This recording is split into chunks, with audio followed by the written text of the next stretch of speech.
Okay, quick announcement before we start the lecture. We're going to have a slightly different lineup this week of instructors. So we will not be holding the usual Wednesday 5 p.m. recitation section, but instead, Yi Zhang, who is going to give that recitation, will be giving it Thursday here during the class period. And that'll be a chance. It turns out I need to be out of town on Thursday, so he is going to do the recitation here at the usual Thursday class meeting time, and he'll cover some material and also give us a chance to have a little bit more question answer than we usually can afford with a lecture style. So that's the plan for this week. So let's start. So we just finished really talking about logistic regression and naive Bayes.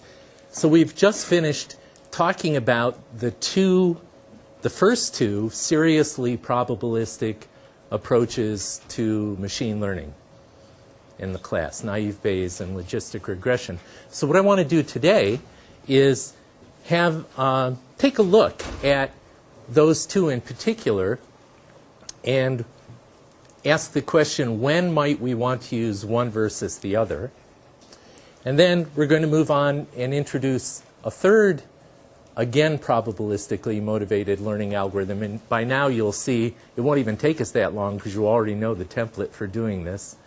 And we'll take a look at that. That's going to be linear regression, where the function we're trying to approximate has a real valued y instead of a discrete valued y. So that's the plan for today. Just to kind of swap us all back in, here's my one-slide summary of everything we've talked about linear regression. So again, the point of linear regression is that we're trying to learn some function from x to y, or equivalently, the way we think about it, the conditional probability of y given x. And if we make assumptions very similar to what we make for Gaussian naive Bayes, plus this one assumption that the conditional distribution of the individual real valued features x sub I given y is Gaussian, but that if we make this additional assumption that the variance of those Gaussians is the same for every possible label, then we found that we could derive the answer to the question, well, what would be the form of p of y given x? And we found this was the form. And then we moved on and we talked about training the weights, the w sub i's, in this logistic regression form directly by maximizing the conditional likelihood of all the training example y values given the training example x's. And then when we wrote down the formula for maximizing the conditional likelihood, the likelihood of the y's given the x's and the w's, then we found that we could derive a gradient descent, actually gradient ascent, rule that allowed us to iteratively re-estimate those wi's until they indeed did maximize the conditional likelihood of the training example y's given the training example x's. And so that's our optimization procedure, or our training procedure, our way of fitting the training data or fitting the W sub i's to the training data. Okay, so that was logistic regression. And I just want to point out, and this is actually an important thing to realize, we had a little discussion about this after the lecture up in the front of the room last time. But if you ask, well, what are the assumptions in the logistic regression algorithm? Then the smart way to think about that is to break that down into two different questions. We can ask, what are the assumptions we made in order to derive this functional form, the logistic function, as the way we're going to represent P of y given x? And the assumptions we made there are precisely the ones that are on the top half of this screen. But then we could also ask a slightly different question, which is, what are the assumptions we make in the training algorithm itself? Once we're committed to this functional form, the training algorithm, that gradient descent algorithm, if you think about it, it's really not making anything like a conditional independence assumption. It's not making any assumption except that P of y given x is of this functional form, and then it's finding the W sub i's that maximize the conditional data likelihood, given really the only assumption it's making is that we're going to use this functional form. So there's a kind of interesting openness of the gradient descent training algorithm to violating the assumptions that we made when we were deriving this functional form. See what I mean? It's like, yeah, we made those assumptions when we derived the functional form, but once we had the functional form, our procedure for estimating the W sub i's really makes no assumptions except that we want to optimize the conditional data likelihood. So in that sense, logistic regression is a little bit more free and easy than Gaussian naive Bayes, because when you train the Gaussian naive Bayes classifier, you really are estimating these mu's and these sigmas, and you really are applying those to classify new examples under the conditional independence assumption. So that's part of the perspective that we're going to have to take if we want to understand what's the difference between logistic regression and Gaussian naive Bayes. Okay, so one reason that we're actually spending so much time on Gaussian naive Bayes and logistic regression is they're really exemplars of what people often call generative versus discriminative classifiers. And we'll see others as the semester goes on too. But for example, naive Bayes is an example of what people call often a generative classifier. And what they mean when they say that is that it's a probabilistic classifier that assumes some functional form for P of y and P of x given y. And therefore, and then it estimates those two things from the training data. And then it uses Bayes' rule to classify new x's to find the distribution of y's given a new x, the probability distribution on possible y's given a new x. In contrast, logistic regression is an example of what people call a discriminative classifier, by which we mean a classifier that just assumes some functional form for the conditional distribution of y given x, and then directly estimates the parameters of that without going through this Bayes' rule intermediate step. The reasons for calling these generative and discriminative are a little bit quirky, but roughly it's this. Logistic regression is called discriminative because it's not really, all it cares is what the y is. Given an x, it's just interested in discriminating whether y equals 1 or y equals 0. And in fact, if all you're learning is P of y given x, that's sort of the only question you can answer. On the other hand, naive Bayes is actually learning, in a sense, more than logistic regression is learning, because it's learning really the joint distribution of P of y and x. How can I say that? Well, because, of course, by the chain rule, the joint distribution is just the product of these two things. And these two things are precisely what naive Bayes is learning. So by learning those two probability terms, P of x given y and P of y, it's effectively estimating the entire joint distribution on x and y. And so in that sense, it's making more of a commitment. It's learning more about the probability distribution on x and y, whereas logistic regression is just learning this. Logistic regression essentially doesn't care what P of x is. It just says, give me an x, and I'm just going to tell you about P of y given that x.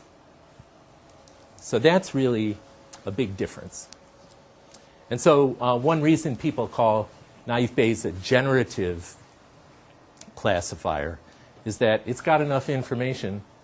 It's got the whole joint distribution of x and y.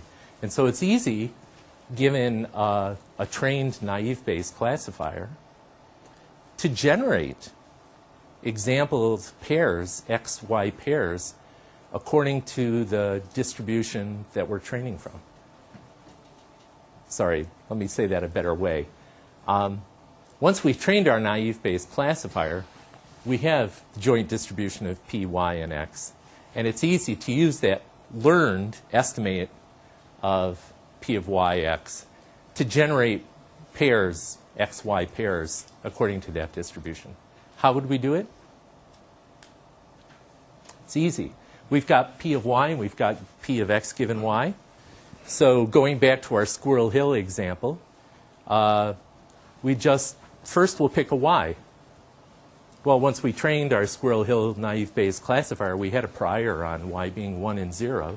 I can't remember what it was, but let's say it was 0.61 and 0.40.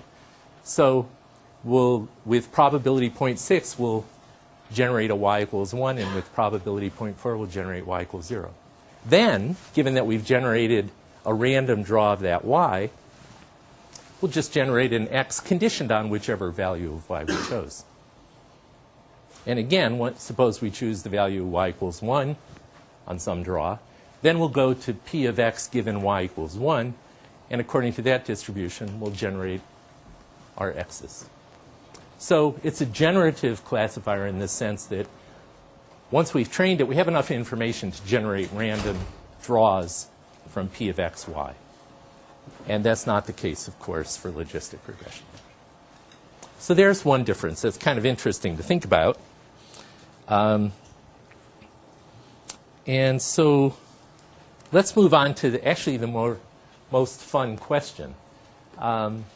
When would we want to use one or the other of these? And the answer actually turns out to be pretty interesting. Sometimes it turns out we're going to want to use Gaussian naive Bayes. Sometimes we're going to want to use logistic regression. And it turns out the reason, the trade-off that we want to make, the basis for choosing one or another, is these two issues. One is, how restrictive are the modeling assumptions? Are we making conditional independence all the way through, assumptions all the way through, or not? Another thing is it turns out that these will have different learning curves. So if we have a little bit of data, the trade-off is going to look a little different than if we have, say, infinite amount of training data. And so these are two issues that are going to influence which of these methods we want to use. Okay, so to get some feeling for the first of those, the complexity of the modeling assumptions made by the system, let's go back to one of our old favorite questions. How many parameters are there in these? So suppose I'm training a classifier, both a Gaussian naive Bayes and a logistic regression, where I have a Boolean y and I have x1 up through xn real valued variables x's that I'm going to model as Gaussian. Then how many naive Bayes, Gaussian naive Bayes parameters are there? Wow. Okay. We better figure this out then. For each, well, we need P of y. That just costs us one parameter, right? Because y is Boolean. And then we need n times a mu for y equals 1, and a mu for y equals 0, and a sigma for y equals 1, and a sigma for y equals 0. So we need 1 plus 4n.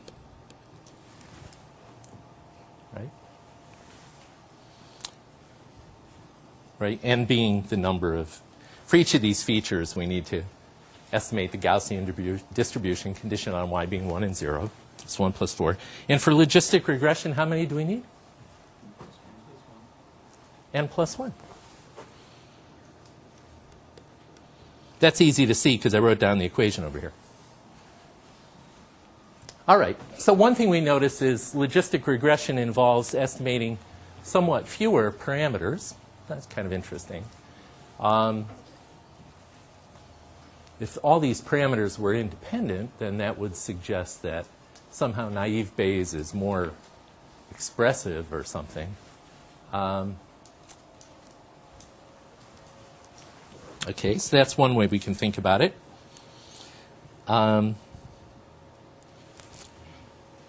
But now let's consider the question of which one we would like. And I want to simplify the question by assuming that we have infinite training data.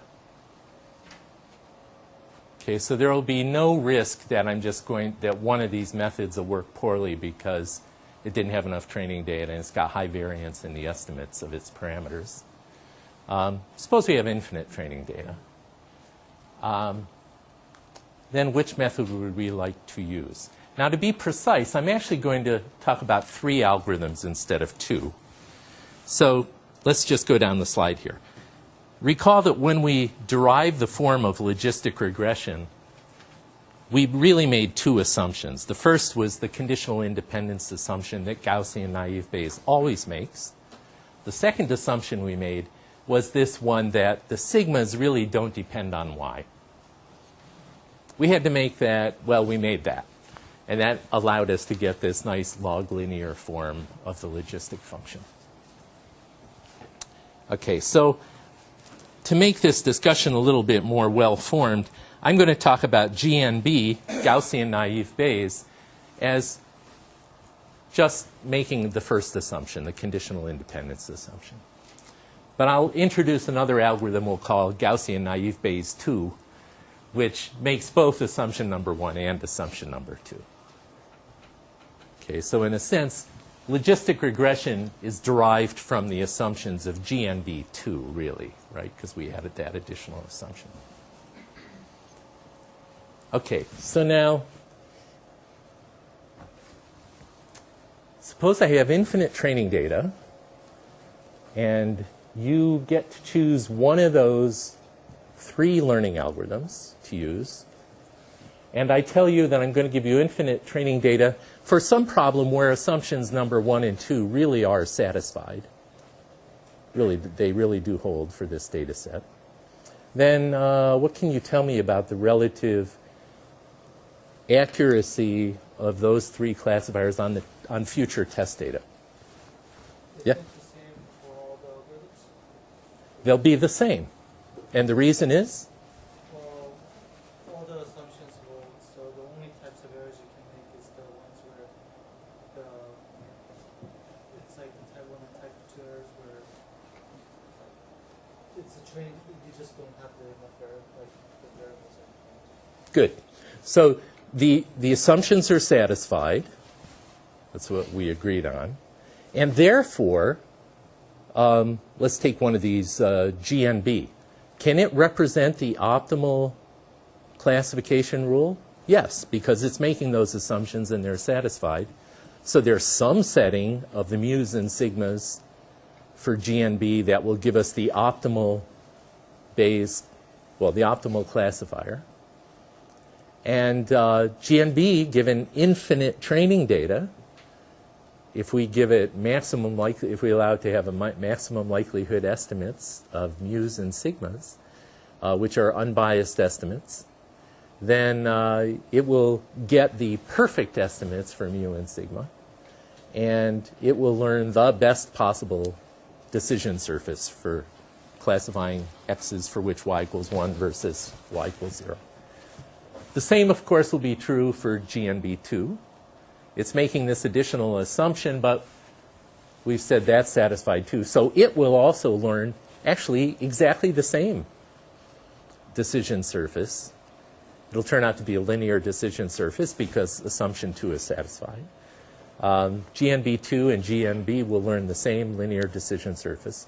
And so will logistic regression. Last time when we talked about logistic regression, we actually gave the formula for how you convert the perfect mu's and sigmas into the perfect w sub i's. And given infinite training data, that's exactly what the training procedure for maximizing conditional likelihood for logistic regression is exactly what it will do. Okay, so in this case, it turns out GNB has the same performance as GNB2, has the same performance as logistic regression. Okay, now what if I repeat this? Again, you get infinite data, but I say, well, sorry, neither of these assumptions is satisfied. Now what can you tell me?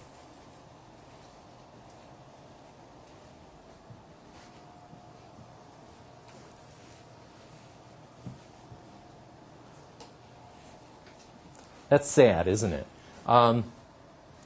In this case, here's one way to think about it. Let's compare GNB and GNB2. GNB2 actually has fewer parameters than GNB, right? It's the one that's assuming the sigma sub ik's don't depend on the k, don't depend on the value of y. So GNB2 actually has a more restricted hypothesis space. The set of all decision surfaces GNB2 can learn is really just a subset of the decision surfaces that GNB can learn. In fact, GNB2 can learn only linear decision surfaces, whereas it turns out GNB, since it's not making that assumption, can in fact learn nonlinear decision surfaces. So given that, GNB actually is a more expressive learner in the sense that it can represent a superset of the decision surfaces that GNB can represent, GNB2 can represent.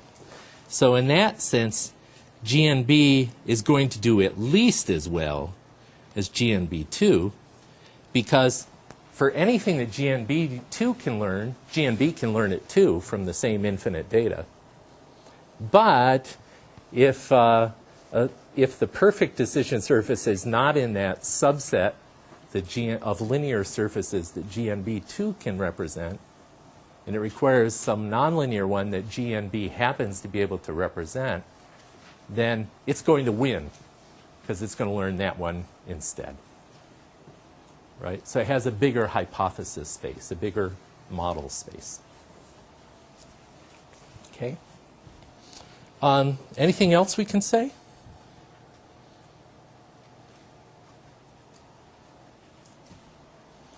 Here's one other thing I would claim. I would say logistic regression will do at least as well as GNB2 under a very similar kind of argument. So again, GNB2 can only learn linear decision surfaces, so can logistic regression only learn linear decision surfaces. But GNB2 is locked into this conditional independence assumption all the way through. And logistic regression, as we started out saying at the beginning of today's lecture, actually we only made that conditional independence assumption when we were trying to justify the form of the logistic function. But during training, our training procedure can easily violate that conditional independence assumption in the following precise sense. During training, when we're doing gradient descent on those different weights, our algorithm can violate the conditional independence assumption in the sense that once we have those final weights, there is no set of mu's and sigmas that would give us those weights according to the correspondence we derived last lecture. So logistic regression is locked into linear decision surfaces, but not the ones that GNB2 is locked into. It's sort of more flexible in that sense. So for that same reason that logistic regression has a more flexibility during training, I believe it will do the same as GNB2 if GNB2 can do well. But in other cases, logistic regression can learn a different linear surface.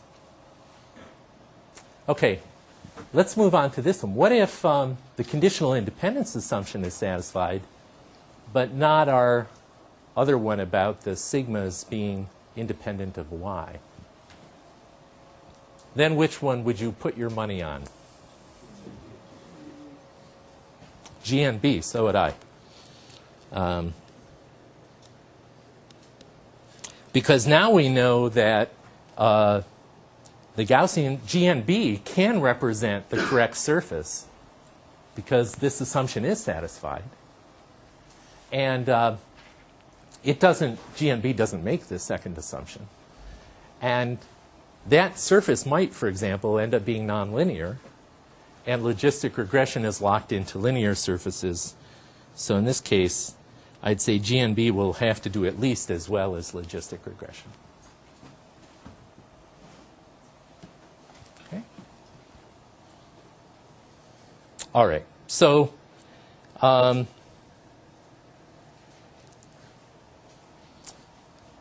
so that's our analysis in the case of infinite training data. And you see what we've really done is we've been arguing about how expressive is the hypothesis space or the model class, that's a synonym for hypothesis space, that these three different algorithms are using. And so, for example, in this case, we prefer GNB because we're told the modeling assumptions are satisfied, and we know it can represent a greater variety of hypotheses than logistic regression, which is restricted to linear surfaces. So that's the nature of the argument in terms of asymptotic analysis, meaning asymptotic with respect to the amount of training data we show the system. Okay. So you can see this is making it look like GNB is pretty good. Maybe logistic regression if we know something about, if we really trust those assumptions. Okay. Now, let's move on to the next question. What if we only have finite training data? So instead of infinite training data, I only give you 10 training examples, or 100, or 1,000, or 10,000. I'll give you n training examples. Does that change the picture? Well, it does because of this result. So let's go through this carefully. Actually, these different algorithms converge toward their asymptotic error rates at different rates. So I'm going to use the symbol epsilon to refer to the error. And epsilon sub a n is the error of algorithm A given only n training examples. And I'll assume these are n random training examples drawn from the true P of xy. So there is some, P of xy out there in the universe. We don't know what it is, but it's generating training examples. And we'll assume, so when I talk about epsilon for particular algorithm A and n training examples, what I really mean precisely is the expected error of when we train algorithm A on a random sample of n training examples taken from that underlying P of xy. Of course, if I repeat that experiment, let's set n to 10, if I repeat that experiment a bunch of times, first I'll draw 10 training examples and train and see what my error is. Then I'll throw that away and draw another random 10 and train. Of course, the error that I get will vary about its expected value. And I'm using epsilon to represent the expected value of that error when I repeat that training, just to be precise. Okay, so then here's the interesting thing.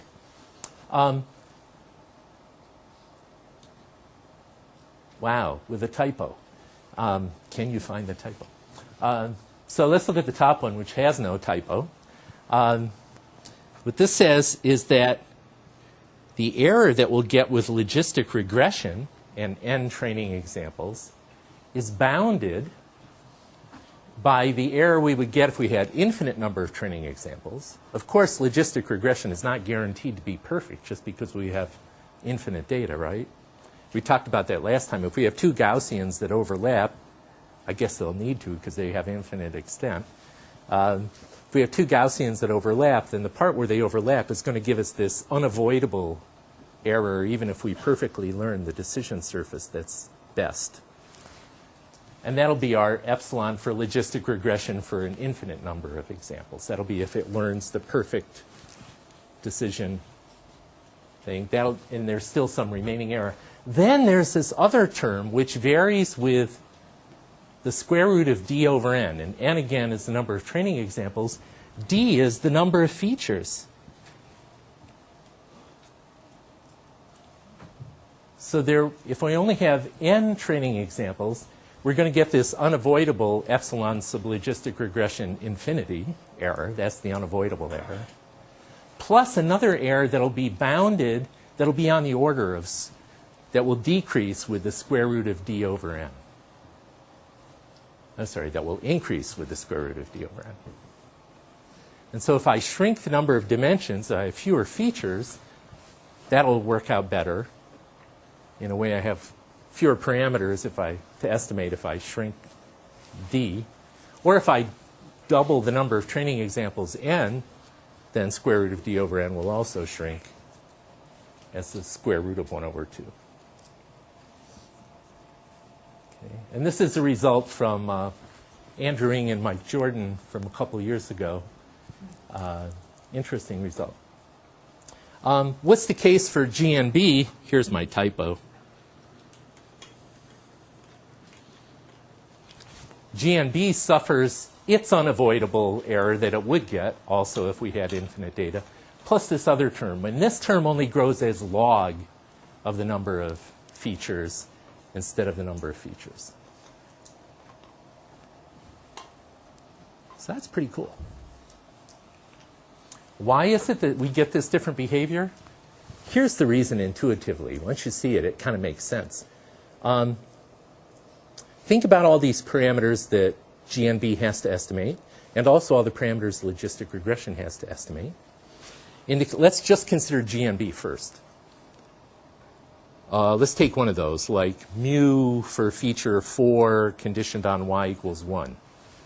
Okay, that parameter. Now, that parameter, the estimate that we have for that, doesn't depend on the other mu's. Right, we're getting maximum likelihood estimates of this, and they're all independent. So if I make a mistake because of variance in the data, in estimating one of those other mu's, it doesn't actually influence, it doesn't cause any kind of problem or mistake in my estimate of this other mu, because they're all independent estimates. I'm just getting these maximum likelihood, sample mean estimates for all the mu's. However, for logistic regression, all of these W sub i's, all of those estimates of all the W sub i's, they're all coupled in the following sense. If you train your logistic regression classifier on whatever data you have, and then I go in and I subtract epsilon from one of those w sub i's, and I don't let you change that, but I let you change all the other wi's to maximize the conditional likelihood, you'll change them. They're all coupled in the formula that we're using for doing that gradient descent. And because they're coupled, variance that sneaks in to cause error in one of those parameter estimates kind of trickles through to potential error in other estimates. Whereas we don't get that effect for naive Bayes because all the parameter estimates happen to be independent. So intuitively, that's what's going on here. The math is rather horrible to look at, but I put a copy of this paper up on our website as optional reading, and it is interesting to look at that paper. So this is the total story now. We have asymptotically, we could see that depending on whether or not assumptions are satisfied, one or another of these methods would work well. But then there's this kind of additional fact that Gaussian naive Bayes is going to converge more quickly to its asymptotic error than logistic regression is going to converge. Because this term will go down faster for a Gaussian naive Bayes than it will for logistic regression. Yes? Say that again? Does it assume that assumption 1 and 2 are satisfied here?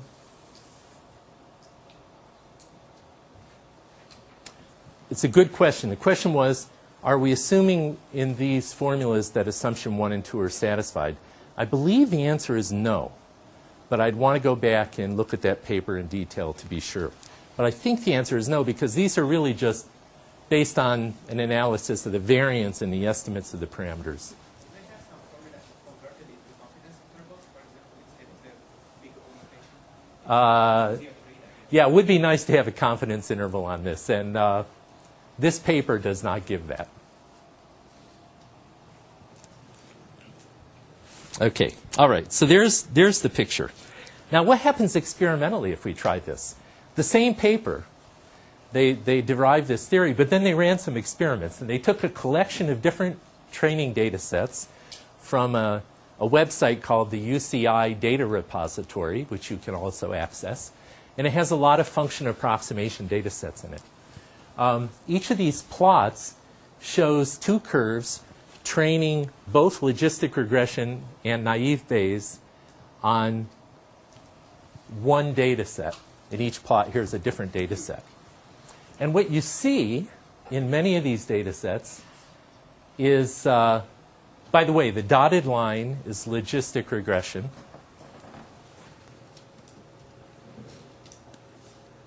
And the solid line is naive Bayes. And this axis is number of training examples.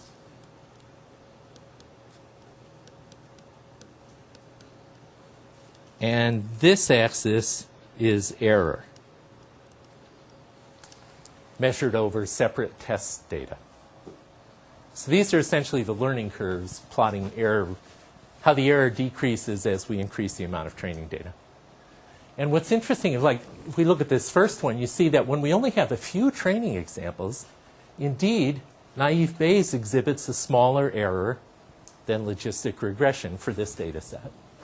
But when we get more and more training examples, then at some point those curves cross, and logistic regression exhibits a lower error than naive Bayes, which is consistent with the expression we just looked at on the previous slide. That even though, in this case, if we extrapolate these and believe it keeps going in the same direction, then we say, well, asymptotically, it looks like logistic regression, which isn't making the conditional independence assumption all the way through, has a better, less biased asymptotic performance, asymptotic in the number of training examples. But when data is scarce, the problem with estimating the logistic regression parameters reliably, the variance that sneaks into those estimates because of limited training data, makes logistic regression actually perform worse from scarce data. And you see that kind of trend in many, not every one of these data sets. But the preponderance of cases, in fact, show logistic regression compared to naive Bayes, their relative performance of logistic regression improving as we crank up the volume of training data. Okay. Cool. So that's what we know. So the bottom line is GNB2 and logistic regression both are restricted to linear decision surfaces. GNB, in fact, is not. It can express nonlinear surfaces. So in that sense, it has a richer hypothesis representation, a richer model space. And therefore, given infinite data, logistic regression is usually better than GNB2, and probably, here I'm not making a statement about GNB because it's kind of an apples and oranges thing, right? But logistic regression can often do better than GNB2 because it's not making the conditional independence assumption other than, once it's made the assumption of the form of the logistic function, from there forward training, it's not building in any more conditional independence assumption. But GNB2 converges more quickly in terms of number of training examples toward its asymptotic estimates that it's going to get if it had infinite data. And so for that reason, it might outperform in the early going when you don't have that much data. And then finally, if you ask, well, what is exactly the, if we talk about GNB instead of logistic regression, what's the relationship between those? It's actually a little murkier because GNB can express nonlinear decision surfaces, whereas logistic regression is restricted to linear. However, in estimating its parameters, logistic regression is not restricted to W sub i's that correspond to some conditional independence assumption. So in practice, my experience is usually if I have sufficient data and a lot of features, I go with logistic regression. And in most, and I usually try them both to see what's going on. But in my experience, if you don't get to try both and you're forced to commit, from the data sets I've looked at over time, logistic regression with a lot of training data is usually a better model than GNB. But you can see that it might not always be that way because there might be a nonlinear surface that you need that GNB can capture. Yes? So were those graphs GNB2 or GNB1? Those graphs, the question is, were those plots that we looked at GNB2 or GNB? I think the answer is I don't know, and we should go back and look at the paper. But I'm not even sure that all of those were Gaussian. They might have, some of those might have been discrete valued naive Bayes too. Yes? Because it's not making these assumptions, does that mean you have more overfitting problems? Ah, right. So the question is, if logistic regression isn't making these same assumptions, do you end up with more overfitting problems? The answer? Yes. Yes. In fact, what we're just talking about, you can think of as a quantitative characterization of how bad is the overfitting problem. This is the error you can't avoid. This is the overfit. This is what you suffer in terms of accuracy or error in future predictions because of variance in the estimates of your parameters that was introduced by fitting just the limited sample of training data that you have.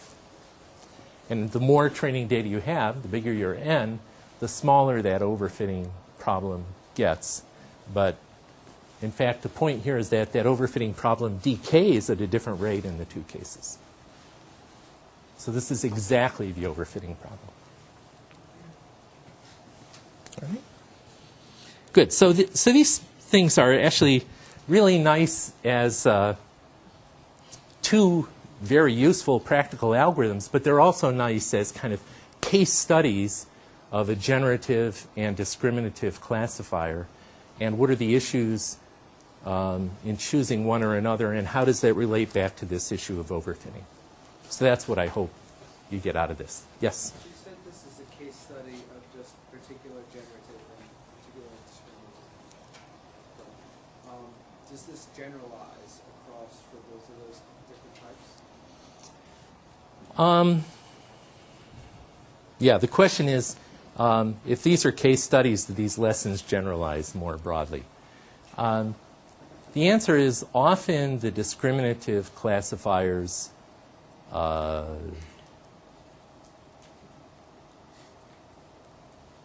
work better when you have a lot of data. Let me give another example. We'll talk about this in more detail later in the semester, but when I say these are examples of a case study, what are other examples? Well, one is, what if we have time series data? A series of, let's say, stock prices for 10 different stocks that we're tracking. And we want to label for each of those stock prices its direction the next day. And we have a whole time series system. This is not going to turn out. This example is not the best example I could have made. But there's a generative model called a hidden Markov model that we'll talk about later, which essentially is a time series of naive Bayes classifiers, where the y values you don't actually get to observe. You only get to observe the x's. That's another generative model. And then there's the corresponding discriminative model for that, where you say, I just want to predict the sequence of hidden y values given the observed x's, instead of learning the probability of the x's given the y's. So that's another example of a generative discriminative pair. And the details are sufficiently different that this exact analysis does not carry through. But the kind of trade-off that you see does still occur there. Okay, so that's basically what I want to say about logistic regression and about naive Bayes, and them being a pair of classifiers that are generative, discriminative, and the trade-off. So this is important stuff, but we've said enough.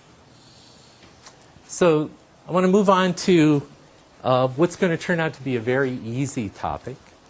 In fact, the course gets easier as we go, because now you've learned the terminology. You've learned this way of thinking about how we train learning algorithms.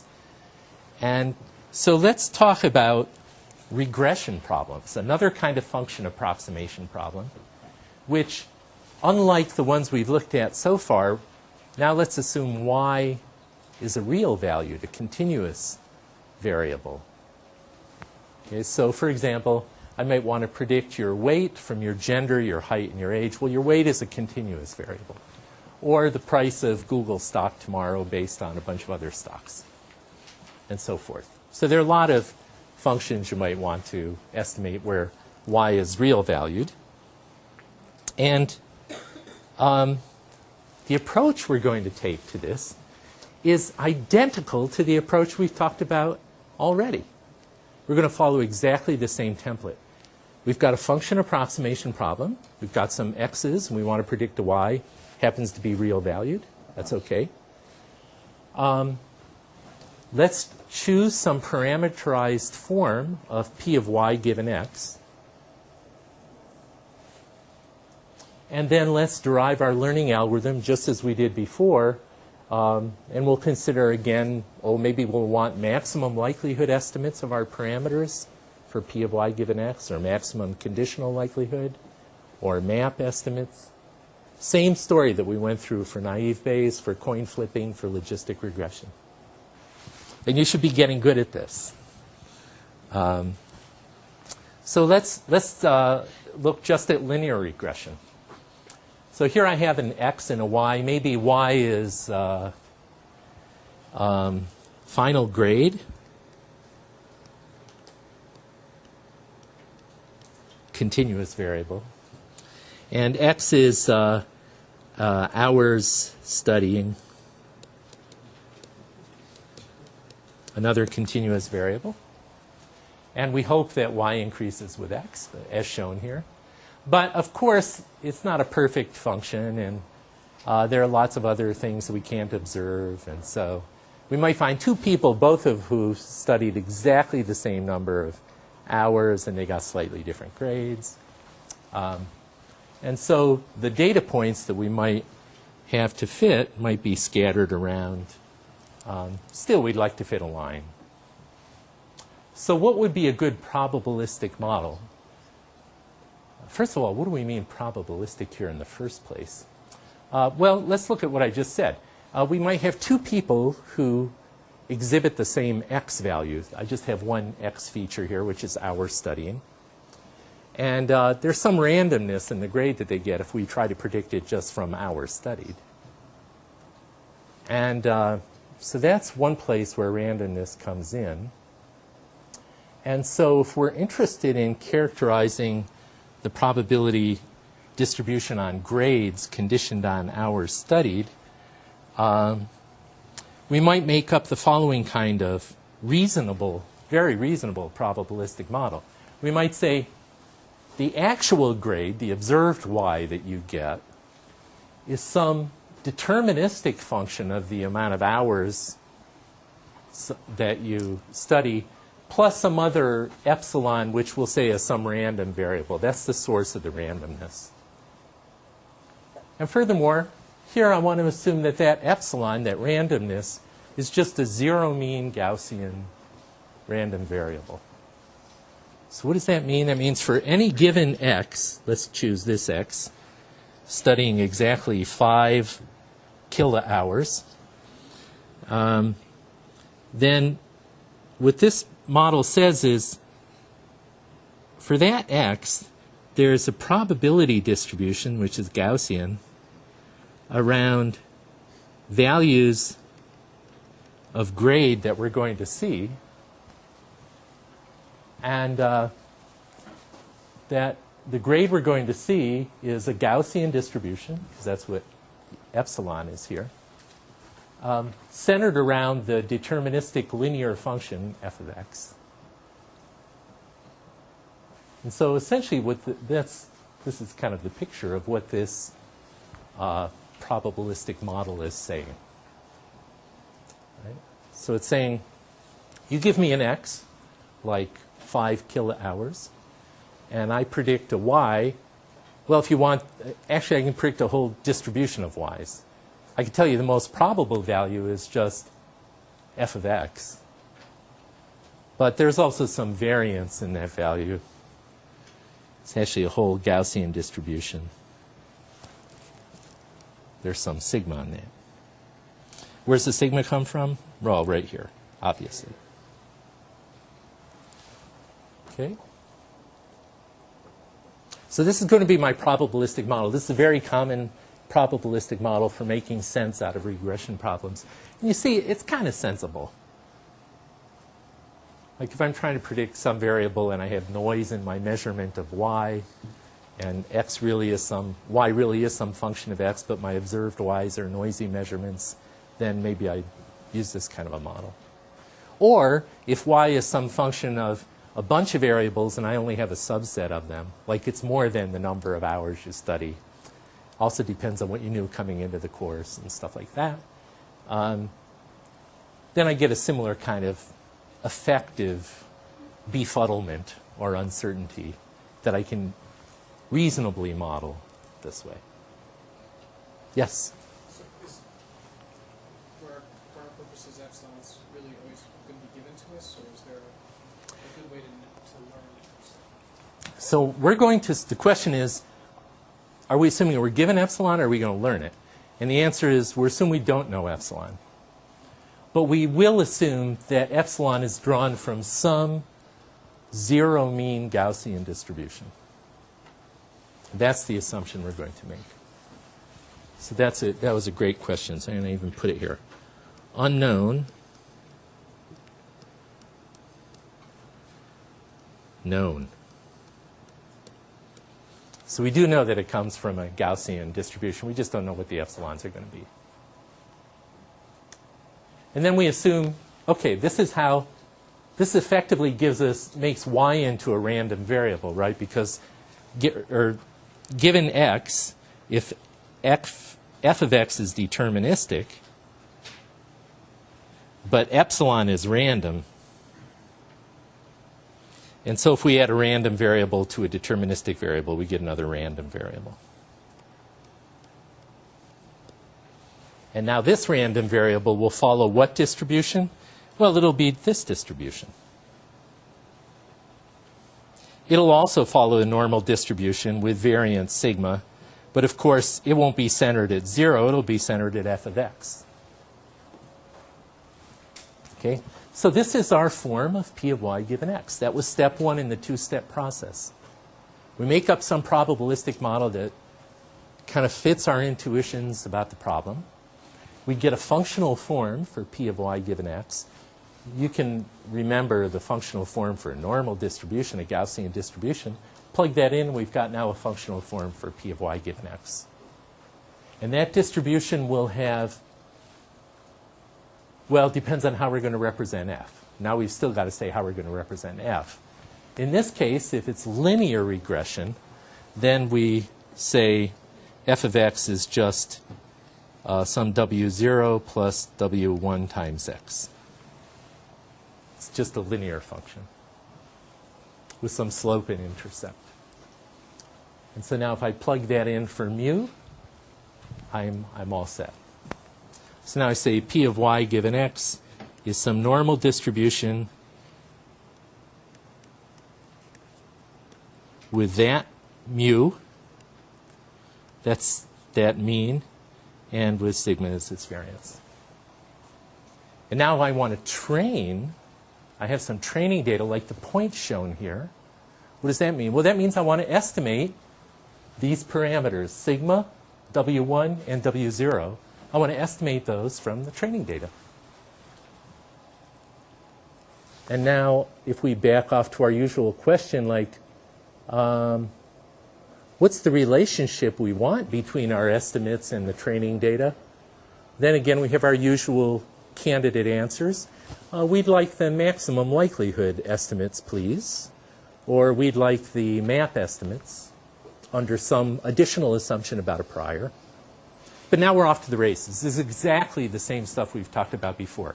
So you see what we're doing is we're taking a new problem, we're mapping it again into, let's make a probabilistic model of py given x, make some assumptions that kind of justify it, and now design ourselves a learning algorithm to get, well, let's start with the maximum conditional likelihood estimates of these parameters.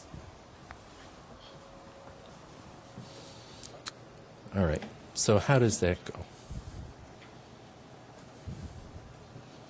This just says what we wrote on the slide. Okay, so now it actually gets interesting. So we've got this probabilistic model, and now we want a learning algorithm that will, let's say, give us the maximum conditional likelihood estimate of the parameters. And again, that's just a multisyllabic term for a simple idea. We want the parameters that make the y's, the observed training label y's, given the training x's. We want the parameters that make those y's the most probable that they can be. And if you can find a better set of parameters that make the probability of my observed y's given my observed x's better, then I'm going to take yours. And we're going to take the maximum conditional likelihood. Okay, so we write down our likelihood formula. That's just the probability of the L here is, again, the Lth training example.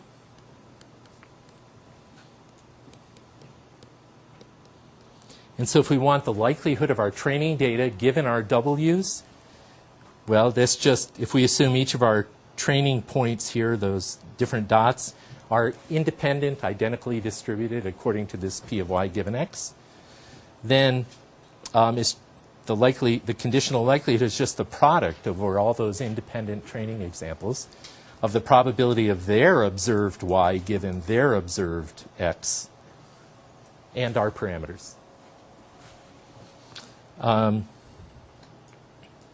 Or equivalently, we can take the sum of the logs because maximizing that, of course, is the same. And then here I've just expanded out what it means to be a Gaussian distribution, a normal distribution, whose mean is the deterministic f of x. Okay. So now there's our expression. If we want the maximum conditional likelihood solution, what can we do? We could do the same thing we did for logistic regression. We could find the derivative of this conditional likelihood with respect to different weights w sub I. And once we have those derivatives, we can do gradient ascent, just like we do for logistic regression, to maximize the conditional likelihood, or the log of the conditional likelihood, by choosing the w's that maximize it. And that's exactly what we'll do. In fact, it's beautifully, there's a beautifully simple thing that's going to fall out here. So don't be concerned about the number of symbols in this one expression. Okay, so now, again, what I want to do is, well, let's work with the log of this thing first. That's the log of this thing is just the log of this quantity plus minus a half times y minus f over sigma squared, right? So what I've done is I've taken the fact that the log of a product is just the sum of the logs, and then the log of this quantity is just its exponent. Right? Okay, so now I want the derivative of that thing. Derivative of the log of p of y given x and w with respect to what?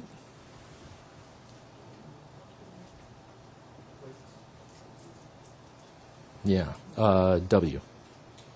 Well, with respect to each wi. And so the first thing I'm going to point out is that this first term doesn't even depend on wi. So its derivative is 0. The second one, I'm going to expand this out.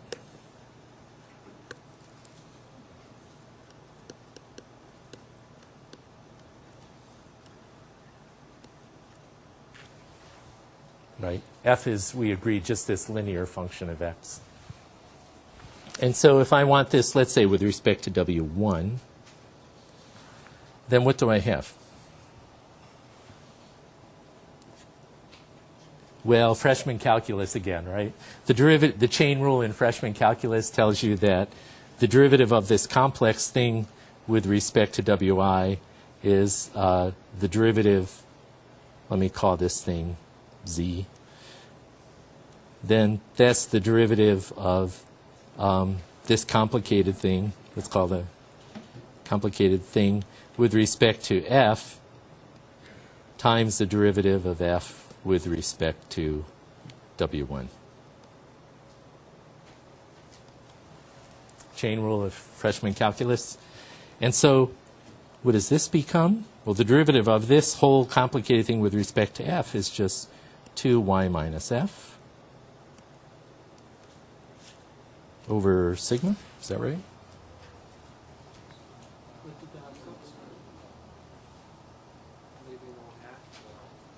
Oh, sorry.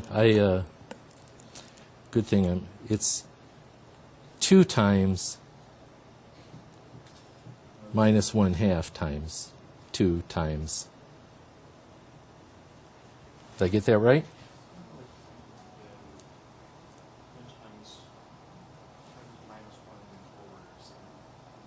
Oh, I see. Yeah, let me... Yeah, times minus 1 over sigma. That's what you said, right? Did I get that right? I mean, you keep the sigma, you keep Okay, thank you. Okay, good. Times the derivative of f with respect to wi, which is just x.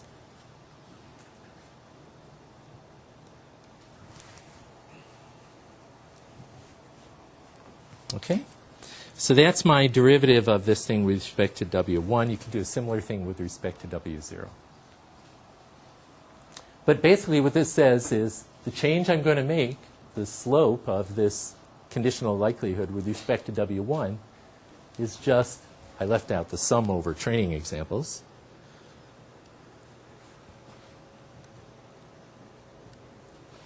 It's just the sum over training examples of this quantity, which essentially is saying for any given y, if I predict it perfectly, then the derivative is going to be 0.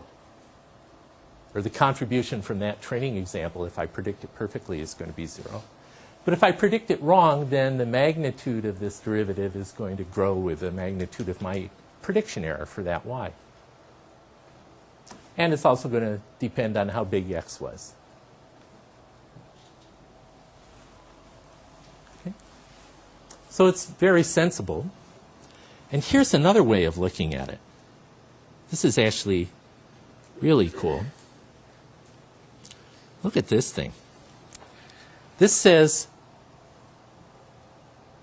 if we want to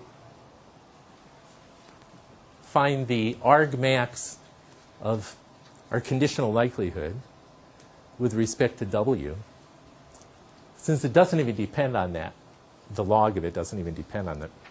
It doesn't even depend on the first term.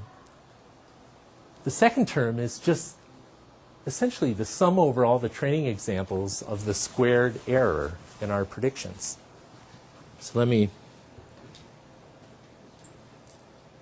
put back in my, I need my training example superscripts in there. But essentially what this is saying is, if I want to optimize p of y given x, what I want to do is minimize that term in the box, which is the sum of squared errors that my regression makes, over all training examples x sub L, x super L, and y super L. And this is actually really nice. So basically what this is saying is to argmax over W, the conditional likelihood, the log conditional likelihood of y given x,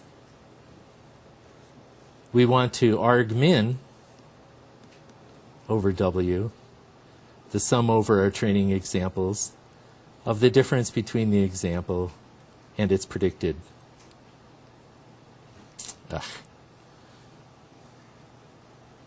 I'll write this more readably. We want to argmin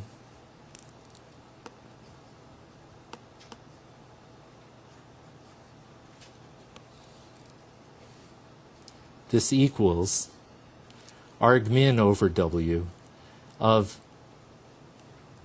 the sum over our training examples L of YL minus f of x squared. It's this term. So by minimizing this sum of the squared errors that I make on the training examples, which I can do by doing gradient Actually, you don't need, because this is descent. Pardon me? You don't need a gradient descent because this derivative is linear in the W's. So you can just make them into a linear equation system. Right. Well, I could use gradient descent, or there are matrix ways of solving this too. But one simple thing I can do is use this gradient descent or some other matrix algebra if I prefer to minimize the sum of squared errors that my prediction makes over the known training example XY pairs. And doing that is exactly equivalent to getting the maximum conditional likelihood estimates of W. So that's a very nice and general thing. In fact, that's true even if it's not a linear function. To show that it's just this sum of squared errors, I didn't actually have to flesh out what's the form of f. It just falls out of my assumption about the probabilistic model involving my observed y being some deterministic f of x plus a zero mean Gaussian noise. If that's the case, then minimizing the sum of squared errors over the training examples equals maximizing the conditional likelihood of the data. So that's one reason why you'll see in many treatments of linear regression, polynomial regression, neural network training, you'll see people minimizing training to minimize the sum of squared errors in regression problems. And if you're ever in an elevator and somebody asks you, hey, do you know why they try to minimize the sum of squared errors when they do regression? In one elevator ride, you can now explain to them.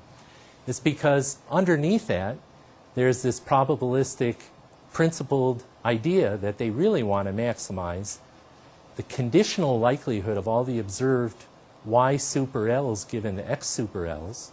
And it turns out the simple way to do that, because the two are equivalent, is to just minimize the sum of squared errors. And then the elevator door will open, the person will leave, and they'll say, wow. So, but it's that simple. Okay, so I've got a couple more slides that allowed me to take this apart in more detail, but we ended up doing it all on the first slide. Apologies for my slip on freshman calculus. But here's the big picture then. So if we make the general assumption in regression that the P of y given x we're going to model as some normal distribution whose mean is some deterministic function of x, like in our case, just a linear function of x, plus some sigma, which comes from this presumed zero mean sigma variance Gaussian noise, then in general, the maximum likelihood estimate corresponds to minimizing the sum of squared errors over those training examples. The map estimate, which we skimmed over, but we'll cover on Thursday, involves getting a prior in there on the form of the weights instead of just getting a maximum likelihood estimate. And a typical prior is just to put a Gaussian zero mean prior on each weight, saying all other things being equal, it's most probable that the weight is 0, but we'll put some variance in there to allow other things to happen. If the training procedure actually will benefit, if the overall conditional likelihood will benefit, then we'll allow that. But most importantly, maybe, what we've just seen is, again, another instantiation of the same template. So when we have a learning problem, which is a function approximation problem, whether that involves discrete x's or real-valued x's, discrete y's or real-valued y's, we've seen them all now. The general template that we follow is we say, well, let's make up some probabilistic model of what we think either the joint distribution of pxy will be, or at least the conditional distribution of y given x. That's what we just did again here. And then, really, we're going to think of learning as an optimization problem. Learning means, given some training data, estimate the parameters of this function. And estimate them, what does that mean exactly? Well, we're going to define that as an optimization problem. Either we're going to try to optimize the likelihood, or the posterior, the map estimate, which corresponds to the posterior probability of the weight given the priors on the weights plus the data. or the conditional likelihood of the data, but we make up some objective function, one of those three so far. And then we've just got ourselves a standard optimization problem. How can we solve for the set of parameter values that optimize that objective? So that's the big surprise about the first third of the course in machine learning. Secretly, machine learning is all an optimization problem so far. Function approximation. Remember our big picture? We had some data. We had this Venn diagram of hypotheses. We wanted to find the right hypothesis. Then we got into this discussion about what does it mean to be the right one. And so far, our answer is maximum likelihood, maximum conditional likelihood, map, under some priors or without the priors in the case of just maximum likelihood. But essentially, we're saying there's some hypothesis space or class of possible models.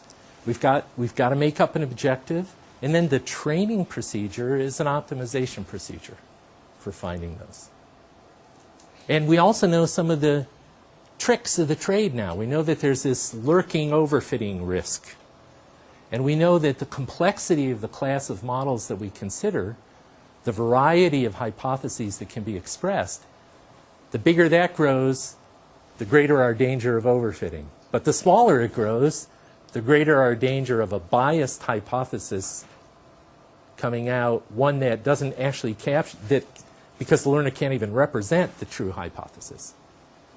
So that's the big picture we have so far. And that's actually the most important thing pre-midterm to understand. If you understand that, you're going to be able to make sense of everything else we do in the course. You're going to be able to predict a lot of what we do in the course. So focus on that and get that right. All right, see you next time.